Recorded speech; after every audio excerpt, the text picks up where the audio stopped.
ಸೈದ್ಧಾಂತಿಕವಾಗಿ ಭಿನ್ನಾಭಿಪ್ರಾಯ ಇರತಕ್ಕಂಥ ರಾಜಕೀಯ ಪಕ್ಷಗಳ ನಡುವೆ ಪೈಪೋಟಿ ನಡೆದು ಅಲ್ಲಿ ಚುನಾಯಿತರಾಗ್ತಕ್ಕಂಥದ್ದು ನಿಜವಾಗಿರ್ತಕ್ಕಂಥ ಪ್ರಜಾಪ್ರಭುತ್ವ ಆಗ್ತದೆ ಹೊರತಾಗಿ ಇಲ್ಲದೆ ಹೋದರೆ ಇಲ್ಲ. ಅದರ ಅರ್ಥ ಏನು ಅಂದರೆ, ಬಡವರ ಪರವಾಗಿರುವಂಥ ಕಾರ್ಯಕ್ರಮಗಳಿಗೆ ಹೆಚ್ಚು ಆದ್ಯತೆಯನ್ನು ಕೊಟ್ಟು ಭೂ ಸುಧಾರಣೆ ಕಾನೂನನ್ನು ತಂದರು, 20 ಅಂಶಗಳ ಕಾರ್ಯಕ್ರಮವನ್ನು ತಂದರು, 5 ಅಂಶದ ಕಾರ್ಯಕ್ರಮಗಳನ್ನು ತಂದರು, ಗರೀಬಿ ಹಠಾವೋ ಅನ್ನೋಂಥ ಒಂದು ಘೋಷಣೆಯನ್ನು ಕೊಟ್ಟರು.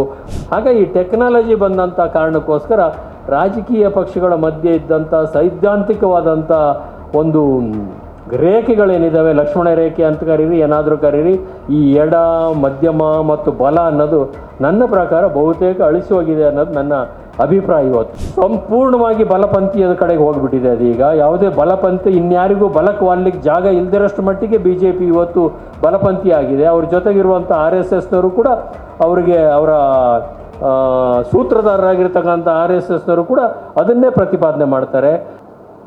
ರಾಜಕೀಯ ಪಕ್ಷಗಳ ತಾತ್ವಿಕ ನೆಲೆಗಳು ಅನ್ನೋ ವಿಚಾರದಲ್ಲಿ ಕೆಲವು ಕಾಲ ನಿಮ್ಮೊಟ್ಟಿಗೆ ಮಾತಾಡಿ ಆಮೇಲೆ ಸಂವಾದವನ್ನು ನಡೆಸಬೇಕು ಅನ್ನೋ ಸೂಚನೆಯನ್ನು ಈಗಾಗಲೇ ಕೊಟ್ಟಿದ್ದಾರೆ. ಈ ವಿಷಯ ಪ್ರವೇಶ ಮಾಡೋದಕ್ಕಿಂತ ಮುಂಚೆ ವಿವಿಧ ರಾಜಕೀಯ ಪಕ್ಷಗಳು ಇರುವಂಥ ಒಂದು ವ್ಯವಸ್ಥೆ, ಯಾವುದಾದ್ರೂ ಒಂದು ವ್ಯವಸ್ಥೆಯಲ್ಲಿ ಇರೋದಾದರೆ ಅದು ಪ್ರಜಾಪ್ರಭುತ್ವ ವ್ಯವಸ್ಥೆಯಲ್ಲಿ ಮಾತ್ರ ಸಾಧ್ಯ ಅನ್ನೋದು ಕೂಡ ನಾವು ಗಮನಿಸಬೇಕಾಗಿರುವಂಥ ಅಂಶ.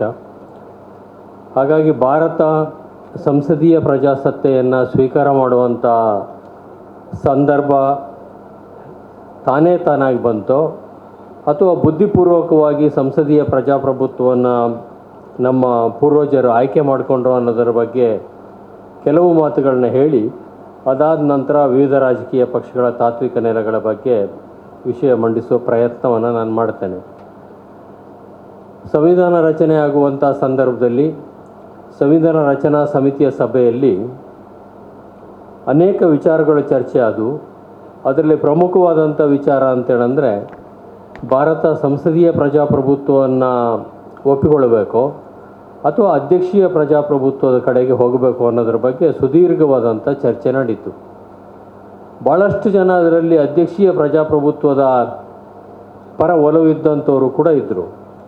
ಅದಕ್ಕೆ ಮುಖ್ಯವಾಗಿರುವಂಥ ಕಾರಣ ಅಂತೇಳಂದರೆ, ಅಧ್ಯಕ್ಷೀಯ ಪ್ರಜಾಪ್ರಭುತ್ವದಲ್ಲಿ ಒಂದು ಸ್ಥಿರತೆ ಇರ್ತದೆ ಸರ್ಕಾರದಲ್ಲಿ, ಮತ್ತು ಜನ ಅಧ್ಯಕ್ಷರನ್ನು ಆಯ್ಕೆ ಮಾಡಿಕೊಂಡ ನಂತರ 5 ವರ್ಷಗಳ ಕಾಲ ಸರ್ಕಾರ ನಡೀಲಿಕ್ಕೂ ಅವಕಾಶ ಆಗ್ತದೆ. ಹಾಗಾಗಿ ಇನ್ನೂ ಕೂಡ ಸುಮಾರು 100 ವರ್ಷಗಳ ಪರಕೀಯ ಆಡಳಿತಕ್ಕೆ ಒಳಪಟ್ಟಂಥ ದೇಶ ಸ್ವತಂತ್ರವಾಗಿ ತನ್ನ ಜವಾಬ್ದಾರಿಯನ್ನು ತಾನು ನಿರ್ವಹಿಸುವಂಥ ಸಂದರ್ಭದಲ್ಲಿ ಅಧ್ಯಕ್ಷೀಯ ವ್ಯವಸ್ಥೆ ಒಂದು ಸ್ಟೆಬಿಲಿಟಿ ಅಂತ ತಂದುಕೊಡ್ತದೆ ಅನ್ನೋ ಕಾರಣಕ್ಕೋಸ್ಕರ, ಸ್ಥಿರತೆ ಅಂತ ತಂದುಕೊಡ್ತದೆ ಅನ್ನೋ ಕಾರಣಕ್ಕೆ ಅದರ ಪರವಾಗಿದ್ದರು. ಆದರೆ ಪಂಡಿತ್ ಜವಾಹರ್ಲಾಲ್ ನೆಹರೂರವರು ಮತ್ತು ಡಾಕ್ಟರ್ ಬಾಬಾ ಸಾಹೇಬ್ ಅಂಬೇಡ್ಕರ್ ಅವರು ಸೇರಿದಾಗೆ, ಸರ್ದಾರ್ ಪಟೇಲ್ ಅವರು ಸೇರಿದಾಗೆ ಭಾರತಕ್ಕೆ ಅಧ್ಯಕ್ಷೀಯ ಪ್ರಜಾಪ್ರಭುತ್ವ ಹೊಂದೋದಿಲ್ಲ, ಸಂಸದೀಯ ಪ್ರಜಾಪ್ರಭುತ್ವವೇ ಕಾರಣ ಅನ್ನೋದಕ್ಕೆ ಬೇಕಾಗ್ತದೆ ಅನ್ನೋದಕ್ಕೆ 2 ಕಾರಣಗಳನ್ನು ಕೊಟ್ಟರು. ಅದರಲ್ಲಿ ಮುಖ್ಯವಾಗಿರುವಂಥದ್ದು ಅಂದರೆ, ನಮ್ಮ ಬಹುತ್ವ ಇರುವಂಥ ದೇಶ ನಮ್ಮದು, ವೈವಿಧ್ಯತೆ ಇರುವಂಥದ್ದು. ಈ ದೇಶದಲ್ಲಿ ಆಗಿದ್ದಂಥ ಜನಸಂಖ್ಯೆ ಬರೀ 38 ಕೋಟಿ ಅಷ್ಟೇ. ಆದರೆ ಈ ದೇಶದಲ್ಲಿ ಜಾತಿ ಮತ್ತು ಮತಗಳ ಆಧಾರದಲ್ಲಿ ಹಂಚೋಗಿರುವಂಥ ದೊಡ್ಡದಾಗಿರ್ತಕ್ಕಂಥ ಒಂದು ಹಿನ್ನೆಲೆ, ಪರಂಪರೆ ಇರುವಂಥ ದೇಶ. ಸುಮಾರು 1600ಕ್ಕಿಂತ ಹೆಚ್ಚು ಭಾಷೆಯನ್ನು ಮಾತಾಡುವಂಥ ಜನ ಈ ದೇಶದಲ್ಲಿದ್ದಾರೆ ಇವತ್ತು ಕೂಡ. 4652ಕ್ಕಿಂತ ಹೆಚ್ಚು ಜಾತಿನಲ್ಲಿ ಹಂಚೋಗಿರ್ತಕ್ಕಂಥ ಜನ ಈ ದೇಶದಲ್ಲಿದ್ದಾರೆ. ಜೊತೆಗೆ 6 ಮತಗಳು, 52 ಬುಡಕಟ್ಟುಗಳಲ್ಲಿ ಹಂಚೋಗಿರುವಂಥ ಜನ ಇದ್ದಾರೆ. ಇವರೆಲ್ಲ ವೈವಿಧ್ಯತೆಯನ್ನು ಪ್ರತಿನಿಧಿಸಬೇಕಾದ್ರೆ ಸಂಸದೀಯ ಪ್ರಜಾಪ್ರಭುತ್ವ ಸರಿ ಅನ್ನೋಂಥ ಒಂದು ಮಾತನ್ನು ಅವರು ಬಲವಾಗಿ ಆ ವಾದವನ್ನು ಮಾಡಿದ ನಂತರ ಭಾಳ ದೊಡ್ಡ ಚರ್ಚೆ ನಡೆದು, ಮತದಾನ ನಡೆದು, ಕೊನೆಯದಾಗಿ ಸಂಸದೀಯ ಪ್ರಜಾಪ್ರಭುತ್ವವನ್ನು ಆಯ್ಕೆ ಮಾಡಿಕೊಂಡಿದ್ದಾರೆ. ಸುಮಾರೀಗ ಹಲವಾರು ಚುನಾವಣೆಯನ್ನು 52ನೇ ಇಸ್ವಿಯಿಂದ ಈಗ ಮೊನ್ನೆ 2024ರವರೆಗೆ ಹಲವಾರು ಚುನಾವಣೆಗಳನ್ನು ಈ ದೇಶ ಕಂಡಿದೆ. ಎಲ್ಲ ಚುನಾವಣೆಯ ಫಲಿತಾಂಶವನ್ನು ನಾವು ಗಮನಿಸಿದಂಥ ಸಂದರ್ಭದಲ್ಲಿ ರಾಜಕೀಯ ಪಕ್ಷಗಳು ಈ ಸಂಸದೀಯ ಪ್ರಜಾಪ್ರಭುತ್ವವನ್ನು ಒಪ್ಪಿಕೊಂಡಿದ್ದಾವೆ ಅಷ್ಟೇ ಅಲ್ಲ, ಈ ದೇಶದ ಜನ ಕೂಡ ಒಪ್ಪಿಕೊಂಡಿದ್ದಾರೆ ಅನ್ನೋಂಥದ್ದು ಒಂದು ಅನುಭವ ನಮಗೆ ಬರಲಿಕ್ಕೆ ಸಾಧ್ಯ ಆಗಿದೆ. ಅದಕ್ಕೆ ಮುಖ್ಯವಾಗಿರ್ತಕ್ಕಂಥ ಕಾರಣ, ಹೇಗೆ ಈ ಸಂಸದೀಯ ಪ್ರಜಾಪ್ರಭುತ್ವ ಅಷ್ಟೊಂದು ಪರಿಣಾಮಕಾರಿ, ಪ್ರಭಾವಶಾಲಿಯಾಗಿ ಕೆಲಸ ಮಾಡ್ತಾ ಇದೆಯೋ ಅಂತೇಳಂದರೆ ಅದಕ್ಕೆ ಸಂಪೂರ್ಣವಾಗಿ ಒಪ್ಪಲಿಕ್ಕೆ ಆಗದೇ ಇರುವಂಥ ಒಂದು ಸಂದರ್ಭ ಇದು. ಯಾಕೆಂದರೆ ಸಂಸದೀಯ ಪ್ರಜಾಪ್ರಭುತ್ವದಲ್ಲೂ ಬೇಕಾದಷ್ಟು ನ್ಯೂನತೆಗಳಿದ್ದಾವೆ, ಕೊರತೆಗಳಿದ್ದಾವೆ. ಆದರೆ ಸಂಸದೀಯ ಪ್ರಜಾಪ್ರಭುತ್ವಕ್ಕಿಂತ ಉತ್ತಮವಾಗಿರುವಂಥ ಮತ್ತೊಂದು ಪರ್ಯಾಯವಾಗಿರುವಂಥ ವ್ಯವಸ್ಥೆ ಇಲ್ಲ ಅನ್ನೋ ಕಾರಣಕ್ಕೆ ಸಂಸದೀಯ ಪ್ರಜಾಪ್ರಭುತ್ವವನ್ನು ಒಪ್ಕೊಳ್ಬೇಕು. ಯಾಕಿಲ್ಲ, ಅಮೇರಿಕಾದಲ್ಲಿ ಅಧ್ಯಕ್ಷೀಯ ಪದ್ಧತಿ ಇದೆಯಲ್ಲ, ಚೆನ್ನಾಗಿ ನಡೀತಾ ಇಲ್ವಾ ಅಂತ ಕೆಲವರು ಕೇಳ್ಬೋದು. ಇನ್ನು ಕೆಲವುಗಳಲ್ಲಿ ಅರಬ್ ರಾಷ್ಟ್ರಗಳಲ್ಲಿ ರಾಜ ಮಹಾರಾಜರುಗಳ ಆಡಳಿತ ಇವತ್ತೂ ಕೂಡ ನಡೀತಾ ಇದೆ, ವಂಶ ಪಾರಂಪರ್ಯ ನಡೀತಾ ಇದೆ. ಆದರೂ ಕೂಡ ಉತ್ತಮವಾಗಿರ್ತಕ್ಕಂಥ ಆಡಳಿತ ಅಲ್ಲಿಲ್ವಾ ಅಂತ ಕೆಲವರು ಕೇಳ್ಬೋದು. ಆದರೆ ಅಲ್ಲಿ ಜನಗಳ ಸಹಭಾಗಿತ್ವ, ಭಾಗವಹಿಸುವಿಕೆಯನ್ನು ಲೆಕ್ಕ ಹಾಕಿ ಮಾತಾಡೋದಾದರೆ ಸಂಸದೀಯ ಪ್ರಜಾಪ್ರಭುತ್ವದಲ್ಲಿ ಸಿಕ್ಕಿದಷ್ಟು ಅವಕಾಶ ಬೇರೆ ಸಂದರ್ಭದಲ್ಲಿ ಸಿಗೋದಿಲ್ಲ ಅನ್ನೋದು ಸತ್ಯವಾಗಿರುವಂಥ ಮಾತು. ಹಾಗಾಗಿ 52ನೇ ಇಸ್ವಿಯಿಂದ ಇಲ್ಲಿವರೆಗೆ ಮೊನ್ನೆ ನಡೆದಂಥ ಚುನಾವಣೆವರೆಗೆ ಫಲಿತಾಂಶಗಳು ಏನೇ ಬಂದಿರಲಿ, ಬಲಪಂಥೀಯರು ಗೆದ್ದಿದ್ದಾರೆ ಭಾಳ ಸರ್ತಿ, ಮಧ್ಯಮ ಪಂಥೀಯರು ಸಾಕಷ್ಟು ವರ್ಷಗಳ ಕಾಲ ದೇಶವನ್ನು ಮುನ್ನಡೆಸಿದ್ದಾರೆ. ಜೊತೆಗೆ ಎಡಪಂಥೀಯರು ಕೂಡ ಹಲವಾರು ರಾಜ್ಯಗಳಲ್ಲಿ ಅಧಿಕಾರವನ್ನು ನಡೆಸಿದ್ದಾರೆ, ಈಗಲೂ ಕೂಡ ಅಧಿಕಾರ ನಡೆಸುವಂಥ ಸ್ಥಿತಿ ಇದೆ. ಎಡ ಬಲ ಮಧ್ಯಮ ಯಾವುದೇ ಸೈದ್ಧಾಂತಿಕವಾಗಿ ಅವರಲ್ಲಿ ವ್ಯತ್ಯಾಸ ಇದ್ದರೂ ಕೂಡ ಈ ದೇಶದ ಜನ ಅವರಿಗೆ ಅವಕಾಶ ಕೊಟ್ಟಂಥ ಸಂದರ್ಭದಲ್ಲಿ ಒಂದು ರಾಜಕೀಯ ಪಕ್ಷದಿಂದ ಮತ್ತೊಂದು ರಾಜಕೀಯ ಪಕ್ಷಕ್ಕೆ ಅಧಿಕಾರ ಹಸ್ತಾಂತರ ಆಗುವಂಥ ಸಂದರ್ಭದಲ್ಲಿ ಯಾವುದೇ ಗೊಂದಲ ಗಲಾಟೆ ಇಲ್ಲದೆ ಅಧಿಕಾರ ಹಸ್ತಾಂತರ ಆಗಿರುವಂಥದ್ದು ಈ ದೇಶದ ಸಂಸದೀಯ ಪ್ರಜಾಪ್ರಭುತ್ವವನ್ನು ಈ ಜನ ಮಾನ್ಯತೆ ಮಾಡಿದ್ದಾರೆ. ಮತ್ತು ಜನ ಕೊಡುವಂಥ ತೀರ್ಪನ್ನು ರಾಜಕೀಯ ಪಕ್ಷಗಳು ಕೂಡ ಮಾನ್ಯತೆ ಮಾಡಿದ್ದಾವೆ ಅನ್ನೋದಕ್ಕೆ ಇದಕ್ಕಿಂತ ಉತ್ತಮವಾಗಿರ್ತಕ್ಕಂಥ ಉದಾಹರಣೆ ಬೇಕಾಗಿಲ್ಲ. ಇದು ಏಕಾಏಕಿ ಹೇಗೆ ಬಂತು, ಅಷ್ಟೊಂದು ನಮ್ಮ ಜನ ಪ್ರಬುದ್ಧರೇ ಭಾರತದ ಜನರು ಅಂತೇಳಂದರೆ ಖಂಡಿತವಾಗಿ ಕೂಡ ಹೌದು. ಅದು ಏಕಾಏಕಿ ಸ್ವತಂತ್ರ ಬಂದ ನಂತರ ಬಂದಿರುವಂಥದ್ದಲ್ಲ. ಬುದ್ಧನ ಕಾಲದಿಂದ ಬುದ್ಧ ಈ ದೇಶದ ಚುಕ್ಕಾಣಿಯನ್ನು ಹಿಡಿದು ಅಥವಾ ಈ ದೇಶದಲ್ಲಿ ತನ್ನ ಅಭಿಯಾನವನ್ನು ನಡೆಸ್ತಾ ಇರುವಂಥ ಸಂದರ್ಭದಲ್ಲಿ ಸುಮಾರು 2600 ವರ್ಷಗಳ ಹಿಂದೆಯೇ ಬುದ್ಧನ ಕಾಲದಲ್ಲೂ ಕೂಡ ಈ ರೀತಿಯ ಜನರೊಟ್ಟಿಗೆ ಸಂವಾದ ಮಾಡುವಂಥ, ಎಲ್ಲ ಜನರನ್ನು ಕೂಡ ರಾಜರನ್ನು, ಆಡಳಿತ ವರ್ಗವನ್ನು, ವ್ಯವಸ್ಥೆಯನ್ನು ಪ್ರಶ್ನೆ ಮಾಡುವಂಥ ಒಂದು ಅವಕಾಶವನ್ನು ಬುದ್ಧನೂ ಒದಗಿಸಿಕೊಟ್ಟಿದ್ದ. ಇನ್ನು ಕೆಲವರು ವಾದ ಮಾಡ್ತಾರೆ, ಇತ್ತೀಚೆಗೆ ಕೆಲವು ವಾದಗಳು ಹುಟ್ಟುಕೊಂಡಿದ್ದಾವೆ. ವೇದ ಉಪನಿಷತ್ತುಗಳ ಕಾಲದಲ್ಲಿ, ಮಹರ್ಷಿಗಳ ಮುನಿಗಳ ಕಾಲದಲ್ಲೂ ಕೂಡ ಈ ರೀತಿಯ ಸಂವಾದಕ್ಕೆ ಅವಕಾಶ ಇತ್ತು ಅಂತೇಳಿ. ಅದ್ರ ಬಗ್ಗೆ ನನಗೆ ಹೆಚ್ಚು ತಿಳುವಳಿಕೆ ಇಲ್ಲದೆ ಇರೋಂಥ ಕಾರಣಕ್ಕೆ ಅದಕ್ಕೆ ಹೋಗುವಂಥ ಸಾಹಸವನ್ನು ನಾನು ಮಾಡೋದಿಲ್ಲ. ಬುದ್ಧನ ನಂತರ ಬಂದಂಥ ಅನೇಕ ಜನ ನಮ್ಮ ಕರ್ನಾಟಕಕ್ಕೆ ಹೆಚ್ಚು ಸೀಮಿತವಾಗಿ ಮಾತಾಡೋದಾದರೆ ಶರಣರ ಒಂದು ಸಂದರ್ಭ ಏನು ಬಂತು, 12ನೇ ಶತಮಾನದಲ್ಲಿ ಬಸವಾದಿ ಶರಣರು ಈ ದೇಶದಲ್ಲಿ ಒಂದು ಸಾಮಾಜಿಕವಾದಂಥ ಕ್ರಾಂತಿಯನ್ನು ಹುಟ್ಟುಹಾಕಲಿಕ್ಕೆ ಪ್ರಯತ್ನ ಮಾಡಿದರು.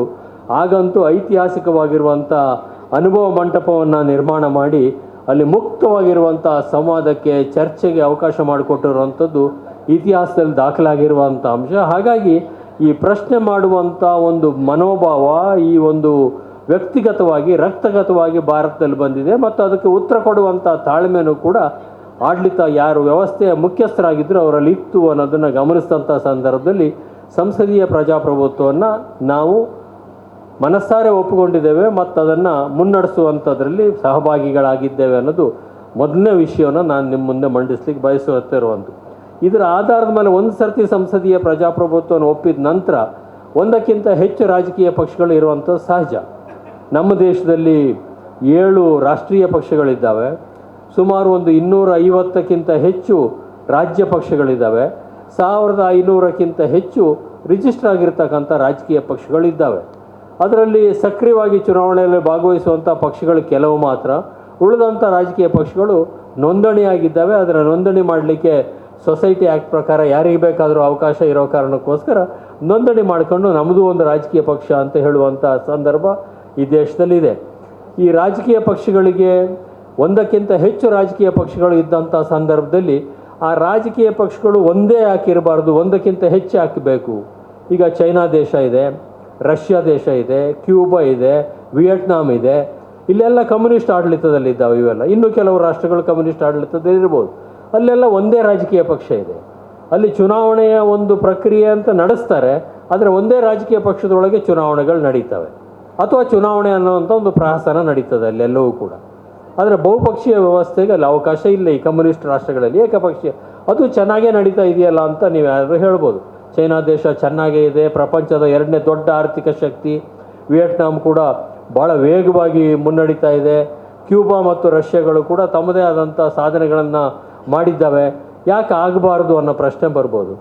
ಒಂದೇ ರಾಜಕೀಯ ಪಕ್ಷ ಇದ್ದು ಅದರ ಆಂತರಿಕ ಚುನಾವಣೆ ಮುಖಾಂತರ ಬರ್ತಕ್ಕಂಥದ್ದು ಅದು ಏಕಪಕ್ಷದ ಸರ್ವಾಧಿಕಾರ ಆಗ್ತದೆ ಹೊರತು ಅದು ಚುನಾವಣೆ ಪ್ರಜಾಪ್ರಭುತ್ವ ಅಂತ ಹೇಳಲಿಕ್ಕೆ ಸಾಧ್ಯ ಆಗೋದಿಲ್ಲ. ಯಾಕಂದರೆ ಮುಕ್ತವಾದಂಥ ಅವಕಾಶ ಇದ್ದು ಒಂದಕ್ಕಿಂತ ಹೆಚ್ಚು ರಾಜಕೀಯ ಪಕ್ಷಗಳಿದ್ದು ಸೈದ್ಧಾಂತಿಕವಾಗಿ ಭಿನ್ನಾಭಿಪ್ರಾಯ ಇರತಕ್ಕಂಥ ರಾಜಕೀಯ ಪಕ್ಷಗಳ ನಡುವೆ ಪೈಪೋಟಿ ನಡೆದು ಅಲ್ಲಿ ಚುನಾಯಿತರಾಗ್ತಕ್ಕಂಥದ್ದು ನಿಜವಾಗಿರತಕ್ಕಂಥ ಪ್ರಜಾಪ್ರಭುತ್ವ ಆಗ್ತದೆ ಹೊರತಾಗಿ ಇಲ್ಲದೆ ಹೋದರೆ ಇಲ್ಲ. ಹಾಗಾಗಿ ಒಂದಕ್ಕಿಂತ ಹೆಚ್ಚು ರಾಜಕೀಯ ಪಕ್ಷಗಳು ಇರಬೇಕು ಅಂದರೆ ಯಾವ ಆಧಾರದ ಮೇಲೆ ಇರಬೇಕು? ಅದಕ್ಕೇನಾದರೂ ಒಂದು ಆಧಾರ ಬೇಕಲ್ಲ. ಒಂದೇ ಈಗ ನಾವೆಲ್ಲ ಈಗ ಕಾಂಗ್ರೆಸ್ ಪಕ್ಷದಲ್ಲಿದ್ದೀವಿ, ನಾವು ಕಾಂಗ್ರೆಸ್ ಪಕ್ಷದಲ್ಲೇ ಯಾಕೆ ಇದ್ದೀವಿ ಅದನ್ನು ಮುಂದೆ ಮಾತಾಡ್ತಕ್ಕಂಥವ್ರು ಹೇಳ್ತಾರೆ, ಯಾಕೆ ನಾವು ಕಾಂಗ್ರೆಸ್ ಪಕ್ಷದಲ್ಲೇ ಇದ್ದೀವಿ, ಯಾಕೆ ಕಮ್ಯುನಿಸ್ಟ್ ಪಕ್ಷದಲ್ಲಿಲ್ಲ, ಯಾಕೆ BJPಲಿಲ್ಲ, ಅಥವಾ ಯಾಕೆ ಜನತಾ ಪರಿವಾರದಲ್ಲಿಲ್ಲ, ಅಥವಾ ಯಾವುದೋ ಒಂದು ಪ್ರಾದೇಶಿಕ ಪಕ್ಷದಲ್ಲಿ ಯಾಕಿಲ್ಲ, ಯಾವ ಕಾರಣಕ್ಕೋಸ್ಕರ ನಾವು ಈ ರಾಜಕೀಯ ಪಕ್ಷದಲ್ಲಿ ಗುರುಸ್ಕೊಂಡಿದ್ದೀವಿ? ಇದೊಂದು ಪ್ರಶ್ನೆ, ಮೂಲಭೂತವಾಗಿ ಹೇಳುವಂಥ ಪ್ರಶ್ನೆ. ಹಾಗಾಗಿ ಯಾವುದಾದ್ರೂ ಒಬ್ಬ ರಾಜಕೀಯ ಪಕ್ಷವನ್ನು ಆಯ್ಕೆ ಮಾಡಿಕೊಳ್ಳುವಂಥ ಸಂದರ್ಭದಲ್ಲಿ ಅನಿವಾರ್ಯತೆಯಿಂದ ಸ್ಥಳೀಯ ರಾಜಕಾರಣದಿಂದ ಆಯ್ಕೆ ಮಾಡಿಕೊಳ್ಳುವಂಥದ್ದು ಕೆಲವು ಅಪವಾದಗಳನ್ನು ಬಿಟ್ಟರೆ ಉಳಿದ ಹಾಗೆ ಸಿದ್ಧಾಂತದ ಆಧಾರದ ಮೇಲೇ ರಾಜಕೀಯ ಪಕ್ಷಗಳನ್ನು ಆಯ್ಕೆ ಮಾಡಿಕೊಳ್ಬೇಕು. ಕಮ್ಯುನಿಸ್ಟರಿಗೆ ಕಮ್ಯುನಿಸ್ಟ್ರದ್ದೇ ಆದಂಥ ಸಿದ್ಧಾಂತ ಇದೆ. ಅದು ಮುಖ್ಯವಾಗಿ ಆರ್ಥಿಕವಾಗಿರುವಂಥ ಮತ್ತು ಸಾಮಾಜಿಕವಾಗಿರುವಂಥ ಅವರ ನಿಲುವುಗಳ ಆಧಾರದ ಮೇಲೆ ಅವ್ರಿಗಿರುವಂಥ ಒಂದು ಕ್ಲಾಸ್ಲೆಸ್ ಸೊಸೈಟಿ, ಅಂದರೆ ವರ್ಗರಹಿತವಾದಂಥ ಸಮಾಜವನ್ನು ಎಲ್ಲರೂ ಸಮಾನವಾಗಿರುವಂಥ ಸಮಾಜ ನಿರ್ಮಾಣ ಮಾಡಬೇಕು ಅನ್ನೋ ಕಾರಣಕ್ಕೋಸ್ಕರ ಅವರ ಒಂದು ಆರ್ಥಿಕ ಮತ್ತು ಸಾಮಾಜಿಕ ನೀತಿ ಅವರು ಅದನ್ನು ಒಪ್ಕೊಳ್ತಾರೆ. ಅವರು ಜಾತಿಯನ್ನು ಒಪ್ಪೋದಿಲ್ಲ, ಭೂ ಮಾಲೀಕರನ್ನು ಒಪ್ಪೋದಿಲ್ಲ, ಜೊತೆಗೆ ಸರ್ವಾಧಿಕಾರಗಳನ್ನು ಒಪ್ಪೋದಿಲ್ಲ. ಈ ರೀತಿ ಅವ್ರದ್ದೇ ಆದಂಥ ಕೆಲವು ನಿಲುವುಗಳು ಕಮ್ಯುನಿಸ್ಟ್ ಪಕ್ಷದವರಿಗಿದ್ದಾವೆ. ಅದೇ ರೀತಿ ಭಾರತೀಯ ಜನತಾ ಪಕ್ಷ ಅದು ಬಲಪಂಥೀಯ ರಾಜಕೀಯ ಪಕ್ಷ ಅಂತೇಳಿ ನಾವು ಹೇಳ್ತೀವಿ. ಅದಕ್ಕೆ ಬಲಪಂಥೀಯ ರಾಜಕೀಯ ಪಕ್ಷ ಯಾಕೆ ಅಂತೇಳಂದರೆ ಅದು ಸಾಮಾನ್ಯವಾಗಿ ವ್ಯಾಪಾರಿಗಳ ಪರವಾಗಿರುವಂಥ, ಉಳ್ಳವರ ಪರವಾಗಿರುವಂಥ, ಸಮಾಜದಲ್ಲಿ ಸ್ವಲ್ಪ ಬಲಾಢ್ಯರ ಪರವಾಗಿರುವಂಥ, ಜಾತಿ ಮತ ಪ್ರಶ್ನೆ ಬಂದಾಗ ಅದು ಯಾರು ಬಹುಸಂಖ್ಯಾತರಿದ್ದಾರೋ ಅವ್ರ ಪರ ನಿಲ್ಲುವಂಥ ಆ ರೀತಿಯ ಒಂದು ದೃಷ್ಟಿಕೋನ ಮತ್ತು ಆರ್ಥಿಕವಾಗಿಯೂ ಕೂಡ ಅವರು ಬಂಡವಾಳಶಾಹಿಯನ್ನು ಬೆಂಬಲ ಕೊಡುವಂಥ ಕಾರಣಕ್ಕೋಸ್ಕರ ಅವರು ಬಲಪಂಥೀಯರು ಅಂತ ಅವ್ರನ್ನ ಕರೀತಾರೆ. ಹಾಗಾದರೆ ಕಾಂಗ್ರೆಸ್ಸು ಎಡಪಂಥೀಯನೂ ಅಲ್ಲ, ಬಲಪಂಥೀಯನೂ ಅಲ್ಲ, ಮಧ್ಯಮ ಪಂಥೀಯ ಅಂತ ಆದರೆ ಕಾಂಗ್ರೆಸ್ಸಿನ ಸಿದ್ಧಾಂತಗಳೇನು? ಕಾಂಗ್ರೆಸ್ಸಿನ ಸಿದ್ಧಾಂತ ಅಂದರೆ ಸರ್ವೇ ಜನ ಸುಖಿನೋ ಭವಂತು ಅಂತೇನು ಹೇಳ್ತಾರೆ, ಎಲ್ಲರೂ ಸುಖವಾಗಿರಬೇಕು ಅಂತ. ಅದು ಸಾಧ್ಯವೋ ಅಂತ ಪ್ರಶ್ನೆ ಮಾಡಿದರೆ ಅದಕ್ಕೆ ಅನೇಕ ಪ್ರಶ್ನೆಗಳಿದ್ದಾವೆ, ಎಲ್ಲದಕ್ಕೂ ಸೂಕ್ತವಾದಂಥ ಉತ್ತರ ಸಿಗಲಿಕ್ಕಿಲ್ಲ. ಆದರೆ ಸರ್ವೇ ಜನ ಸುಖಿನೋ ಭವಂತು ಅಂತೇಳಂದರೆ ಇರುವಂಥ ಸಾಮಾಜಿಕ ವ್ಯವಸ್ಥೆ, ರಾಜಕೀಯ ವ್ಯವಸ್ಥೆ, ಆರ್ಥಿಕ ವ್ಯವಸ್ಥೆಯಲ್ಲಿ ಯಾರೂ ಕೂಡ ಜೀವನ ಮಾಡಲಿಕ್ಕೆ ತೊಂದರೆ ಆಗದೇ ಇರುವಂಥ, ನೆಮ್ಮದಿಯ ಬದುಕನ್ನು ಮಾಡಲಿಕ್ಕೆ ಕೊರತೆ ಆಗದೇ ಇರುವಂಥ ರೀತಿಯಲ್ಲಿ ಆರ್ಥಿಕವಾದಂಥ, ಸಾಮಾಜಿಕವಾದಂಥ, ಶೈಕ್ಷಣಿಕವಾದಂಥ ರಾಜಕೀಯ ನೀತಿಗಳನ್ನು ಹೊಂದಿರುವಂಥ ಒಂದು ರಾಜಕೀಯ ಪಕ್ಷ. ಹಾಗಾಗಿ ಅದು ಮಧ್ಯಮ ಪಂಥೀಯದಲ್ಲಿದೆ. ಹಾಗಾದರೆ ಕಾಂಗ್ರೆಸ್ ಹುಟ್ಟಿದಾಗಿಂದ 1885ನೇ ಇಸ್ವಿ ಡಿಸೆಂಬರ್ 28ನೇ ತಾರೀಕು ಅದೇನು ಹುಟ್ಟಿತು, ಅಲ್ಲಿಂದ ಇವತ್ತು ನಾವೇನು ಮಾತಾಡ್ತೇವೆ 2025ನೇ ಇಸ್ವಿ ಮೇ 6ನೇ ತಾರೀಕು, ಇಲ್ಲಿವರೆಗೂ ಇದು ಕಾಂಗ್ರೆಸ್ ಮಧ್ಯಮ ಪಂಥೀಯವಾಗಿಯೇ ಇತ್ತ? ಹಾಗಾದ್ರೆ ಎಲ್ಲೂ ಕೂಡ ಎಡಕ್ಕೆ ಅಥವಾ ಬಲಕ್ಕೆ ಯಾವತ್ತೂ ವಾಲಿಲ್ವ ಕಾಂಗ್ರೆಸ್ ಪಕ್ಷ ಅಂತೇಳಿ ಯಾರಾದರೂ ಮುಂದೆ ಪ್ರಶ್ನೆ ಮಾಡಿದರೆ ಅದಕ್ಕೆ ಅಡ್ವಾನ್ಸಾಗೆ ಒಂದು ಉತ್ತರ ಕೊಡೋದಾದರೆ ಕಾಂಗ್ರೆಸ್ಸು ಕೂಡ ಖಂಡಿತವಾಗಿಯೂ ಎಡಕ್ಕೂ ವಾಲಿದೆ, ಬಲಕ್ಕೂ ಕೂಡ ವಾಲಿದೆ. ತನ್ನ ಸುದೀರ್ಘವಾದಂಥ 140 ವರ್ಷಗಳ ಇತಿಹಾಸದಲ್ಲಿ ಕಾಂಗ್ರೆಸ್ಸು ಕೂಡ ಆಗಾಗ ತನ್ನ ಸಿದ್ಧಾಂತಗಳನ್ನು ಆ ಕಡೆ ಈ ಕಡೆ ವಾಲಿಸಿರ್ತಕ್ಕಂಥದ್ದು. ಆರ್ಥಿಕವಾಗಿ ಸೈದ್ಧಾಂತಿಕವಾಗಿ ಸೆಕ್ಯುಲರಿಸಮ್ ವಿಚಾರದಲ್ಲಿ ಕಾಂಗ್ರೆಸ್ ಇದೊಂದು ಸ್ಪಷ್ಟವಾಗಿರ್ತಕ್ಕಂಥ, ನಿಖರವಾಗಿರ್ತಕ್ಕಂಥ ಒಂದು ನಿಲುವು ಉದ್ದಕ್ಕೂ ಕೂಡ ಇದೆ. ಯಾವುದೇ ಕಾರಣಕ್ಕೂ ಕೂಡ ಮೂಲಭೂತವಾದಿಗಳ ಒಟ್ಟಿಗೆ ರಾಜಿ ಮಾಡಿಕೊಳ್ಳದೇ ಇರುವಂಥ ಒಂದು ಸಿದ್ಧಾಂತ ಏನಿದೆ ಅದು ಮೂಲಭೂತವಾದದ ವಿರುದ್ಧ ಇರುವಂಥ ಕಾಂಗ್ರೆಸ್ಸಿನ ಒಂದು ನಿಲುವು ಉದ್ದಕ್ಕೂ ಕೂಡ ಅದೊಂದು ನಿಲುವನ್ನು ಕಾಂಗ್ರೆಸ್ ಪ್ರತಿಪಾದನೆ ಮಾಡ್ಕೊಂಡು ಬಂದಿದೆ. ಆಮೇಲೆ ರಾಜಕೀಯವಾಗಿ ಕೂಡ ಎಲ್ರಿಗೂ ಒಳಿತನ್ನಾಗುವಂಥ ಕಾರ್ಯಕ್ರಮಗಳು ಇರಬೇಕು ಅದನ್ನು ಕೂಡ ಪ್ರತಿಪಾದನೆ ಮಾಡ್ಕೊಂಡು ಬಂದಿದೆ. ಆದರೆ ಆರ್ಥಿಕ ನೀತಿಯನ್ನು ಅನುಸರಿಸುವಂಥ ಸಂದರ್ಭದಲ್ಲಿ 1952ನೇ ಇಸ್ವಿ ಮೊದಲನೇ ಚುನಾವಣೆಯಿಂದ 1967ನೇ ಇಸ್ವಿಯ ಚುನಾವಣೆವರೆಗೆ ಕಾಂಗ್ರೆಸ್ಸು ಒಂದು ರೀತಿಯಲ್ಲಿ ಆ ಒಂದು ಸ್ವಾತಂತ್ರ್ಯ ಹೋರಾಟದ ಗುಂಗಿನಲ್ಲೇ ಇದ್ದುಕೊಂಡು ಸ್ವಾತಂತ್ರ್ಯ ಹೋರಾಟದ ಸಂದರ್ಭದಲ್ಲಿ ಪ್ರತಿಪಾದನೆ ಮಾಡಿದಂಥ ನಿಲುವುಗಳನ್ನು ಪ್ರತಿಪಾದನೆ ಮಾಡಿಕೊಂಡು ಸಾರ್ವಜನಿಕ ವಲಯದ ಕೈಗಾರಿಕೆಗಳು, ದೊಡ್ಡ ದೊಡ್ಡ ಡ್ಯಾಮ್ಗಳು ಇಂಥದನ್ನು ಕಟ್ಟುವಂಥ ಕೆಲಸವನ್ನು ಮಾಡಿ ಒಂದು ವ್ಯವಸ್ಥೆಯನ್ನು ಭದ್ರ ಮಾಡಿ ಸಾರ್ವಜನಿಕ ವಲಯವನ್ನು ಭದ್ರ ಮಾಡುವಂಥ ಕೆಲಸವನ್ನು ನೆಹರೂರವರ ನಾಯಕತ್ವದಲ್ಲಿ, ಶಾಸ್ತ್ರೀಜಿಯವರ ನಾಯಕತ್ವದಲ್ಲಿ ಮಾಡ್ಕೊಂಡು ಬಂದಿರುವಂಥ ಸತ್ಯ. ಅದಾದ ನಂತರ 69 ಕಾಂಗ್ರೆಸ್ ವಿಭಜನೆ ಆಗುವಂಥ ಸಂದರ್ಭದಲ್ಲಿ ಒಂದು ದೊಡ್ಡದಾಗಿರುವಂಥ ವ್ಯತ್ಯಾಸ ಆಯಿತು. ಅದಕ್ಕೆ ಕಾರಣ ಅಂತೇಳಂದರೆ 69ನೇ ಇಸ್ವಿನಲ್ಲಿ ಕಾಂಗ್ರೆಸ್ ವಿಭಜನೆ ಆಗಲಿಕ್ಕೆ ಸೈದ್ಧಾಂತಿಕವಾಗಿರುವಂಥದ್ದೇ ಒಂದು ಮುಖ್ಯವಾಗಿರುವಂಥ ಕಾರಣ. ಅದರಲ್ಲಿರುವಂಥ ಆರ್ಥಿಕ ನೀತಿಯರು ಕೂಡ ಮುಖ್ಯವಾಗಿರುವಂಥ ಕಾರಣ. ತಮಗೆಲ್ಲ ಗೊತ್ತಿದೆ, ಸಮಾಜವಾದಿ ಪಕ್ಷ ಈ ದೇಶದಲ್ಲಿ ಒಂದು ದೊಡ್ಡದಾಗಿರ್ತಕ್ಕಂಥ ಪಾತ್ರವನ್ನು ಹಿಂದೆ ವಹಿಸಿತ್ತು. ಮುಂದೆನೂ ಈಗಲೂ ಕೂಡ ಭಾಳಷ್ಟು ಜನ ಸಮಾಜವಾದಿ ಸಿದ್ಧಾಂತದಲ್ಲಿ ನಂಬಿಕೆ ಇರುವಂಥವ್ರು ಇದ್ದಾರೆ. ಆಗ ಸಮಾಜವಾದಿ ಪಕ್ಷ PSP ಮತ್ತು SSP ಅನ್ನೋ ಹೆಸರಲ್ಲಿ ಇದ್ದರೂ ಕೂಡ ಡಾಕ್ಟರ್ ರಾಮ್ ಮನೋಹರ್ ಲೋಹಿಯಾ ಅವರ ಒಂದು ಸಿದ್ಧಾಂತವನ್ನು ಒಪ್ಪಿಕೊಂಡಿದ್ದಂಥ ಮತ್ತು ಅವರ ಒಂದು ಆರ್ಥಿಕ ಸಿದ್ಧಾಂತವನ್ನು ಒಪ್ಪತಕ್ಕಂಥ ದೊಡ್ಡ ಸಂಖ್ಯೆ ಇವತ್ತು ಕೂಡ ಭಾರತ ದೇಶದಲ್ಲಿದೆ, ಪ್ರಪಂಚದಲ್ಲೂ ಕೂಡ ಇದೆ. ನನ್ನ ದೃಷ್ಟಿನಲ್ಲಿ ರಾಮ್ ಮನೋಹರ್ ಲೋಹಿಯಾ ಈ ಪ್ರಪಂಚ ಕಂಡಂಥ ಮೂಲ ಚಿಂತಕರಲ್ಲಿ ಅವರು ಕೂಡ ಒಬ್ಬರು. ಹೇಗೆ ನಾವು ಮಾರ್ಕ್ಸನ್ನು, ಲೆನಿನನ್ನು, ಗಾಂಧಿಯನ್ನು, ಅಂಬೇಡ್ಕರನ್ನು ಮೂಲ ಚಿಂತಕರು ಅಂತೇಳಿ ಕರಿತೀವೋ, ತಮ್ಮದೇ ಆದಂಥ ಸಿದ್ಧಾಂತಗಳನ್ನು ಕೊಟ್ಟರು ಅಂತ ಹೇಳ್ತೀವೋ, ಅದೇ ರೀತಿ ಡಾಕ್ಟರ್ ರಾಮ್ ಮನೋಹರ್ ಲೋಹಿಯಾ ಕೂಡ ಒಬ್ಬ ಮೂಲ ಚಿಂತಕರಲ್ಲಿ ಒಬ್ಬರು. ಅವ್ರದ್ದೇ ಆದಂಥ ಎಡಪಂಥೀಯ ಸಿದ್ಧಾಂತಗಳು ಇದ್ದವು, ಸಮಾಜವಾದಂಥ ಸಿದ್ಧಾಂತಗಳು.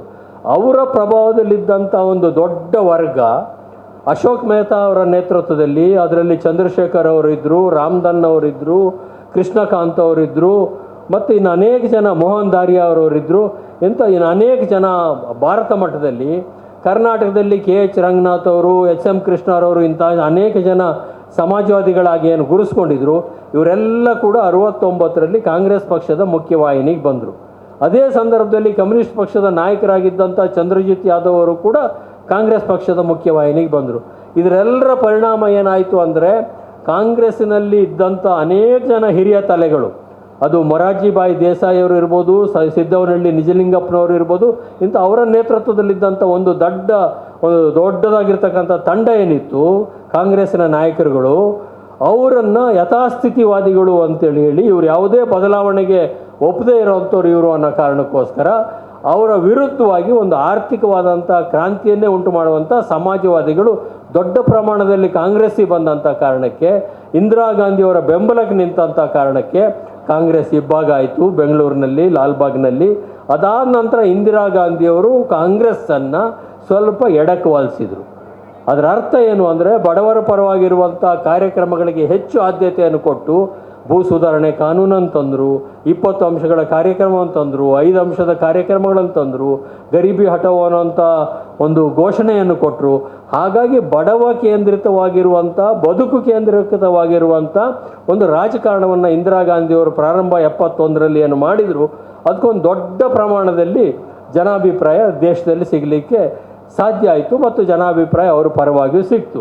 ಹಾಗಾಗಿ ಅದರ ಕಾರಣದಿಂದಾಗಿ ಆಗ ಕಾಂಗ್ರೆಸ್ಸು ಸ್ವಲ್ಪ ಎಡಕ್ಕೆ ವಾಲಿ, ಎಡಪಂಥೀಯ ಬಡವರ ಪರವಾಗಿಯೇ ನಿರ್ದಿಷ್ಟವಾದ ನಿಲುವನ್ನು ತೆಗೆದುಕೊಂಡು ವ್ಯಾಪಾರಿ ಸಮುದಾಯ ಇರ್ಬೋದು, ಮೇಲ್ಮಧ್ಯಮ ವರ್ಗ ಇರ್ಬೋದು, ಉದ್ಯಮಿಗಳಿರ್ಬೋದು, ಅಥವಾ ದೊಡ್ಡ ದೊಡ್ಡ ಜಮೀನ್ದಾರಗಳಿರ್ಬೋದು, ಇವರ ವಿರೋಧವನ್ನು ಕಾಂಗ್ರೆಸ್ ಕಟ್ಟಿಕೊಳ್ಳಲಿಕ್ಕೆ ಆ ಒಂದು ಆರ್ಥಿಕ ಸಿದ್ಧಾಂತ ಕಾರಣ ಆಯಿತು ಅವ್ರದ್ದು.